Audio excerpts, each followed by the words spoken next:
BRS పాలనలో చెలరేగిపోయిన భూ కబ్జాదారులపై కొరడా జలిపించేందుకు కరీంనగర్ పోలీసులు మళ్లీ ప్రత్యేక కార్యాచరణతో సిద్ధమయ్యారు. పార్లమెంట్ ఎన్నికల పోలింగ్ ముగిసిన తర్వాత పాత ఫైళ్లకు బూజు దులిపే ప్రయత్నంలో ఉన్నారు. ల్యాండ్ శాండ్ మాఫియాపై ఉక్కుపాదం మోపేందుకు యాక్షన్ ప్లాన్ రెడీ అయింది. ఇలాంటి కేసుల్ని దర్యాప్తు చేసేందుకు ఏర్పాటైన సిట్ మళ్లీ తన పని ప్రారంభించింది. దీంతో బాధితులు పోలీస్ కమిషనరేట్కు క్యూ కడుతూ ఉంటే కబ్జాకోరులు వణికిపోతున్నారు.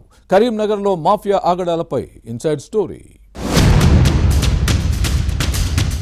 ఎంతకాలం ఎన్నికల బిజీలో ఉన్న కరీంనగర్ పోలీసులు ఇప్పుడు అసాంఘిక శక్తుల ఆట కట్టించేందుకు సిద్ధమయ్యారు. దీంతో కబ్జాకోరులు మాఫియా నేతల గుండెల్లో రైళ్లు పరుగులు తీస్తున్నాయి.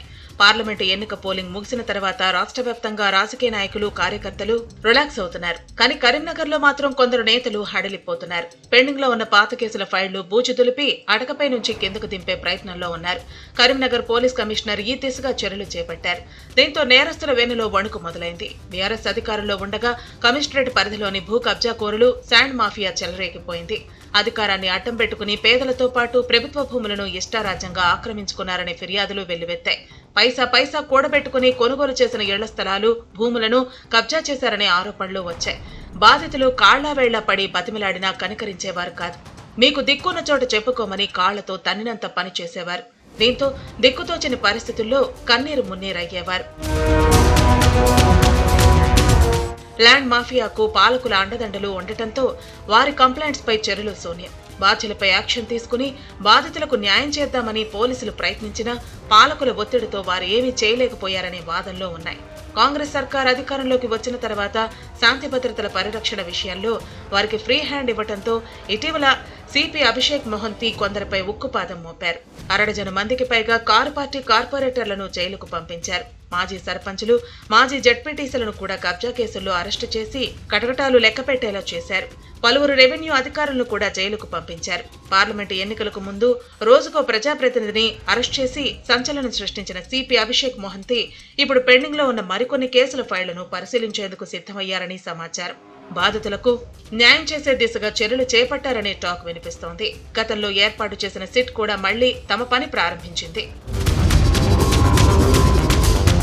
కరీంనగర్ పోలీస్ కమిషనరేట్ పరిధిలో ఇలాంటివి వేలాది ఫిర్యాదులు అపరిష్కృతంగా ఉన్నాయి. ఇప్పటికీ 2650కి పైగా కంప్లైంట్స్ వచ్చాయి. అధికారం ఉంది కదా అని అడ్డగోలు దందాలకు తెగబడ్డ కొందరు బీఆర్ఎస్ కార్పొరేటర్లు ఇప్పుడు సర్దుకునే పనిలో ఉన్నారట. పేదల భూములను నకిలీ పత్రాలతో కబ్జా చేశారనే ఆరోపణలు వచ్చాయి. చెమటోడ్చి కట్టుకున్న ఇళ్లను జేసీబీలతో కూల్చేశారనే ఫిర్యాదులు ఉన్నాయి.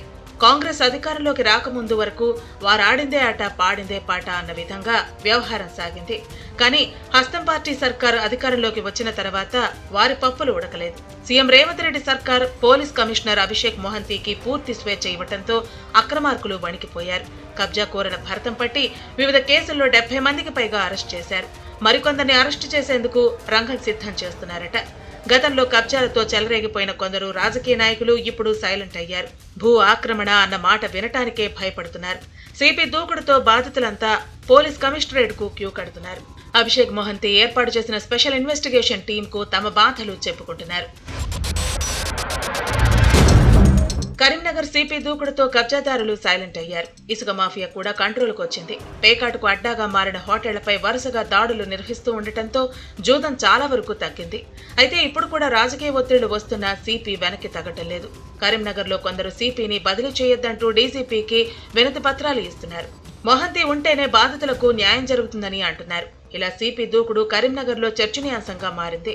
భూ కబ్జాల ఫిర్యాదు ఫైళ్లను పరిశీలించిన తర్వాత ఏ నేతలను అరెస్ట్ చేస్తారో చూడాలి మరి.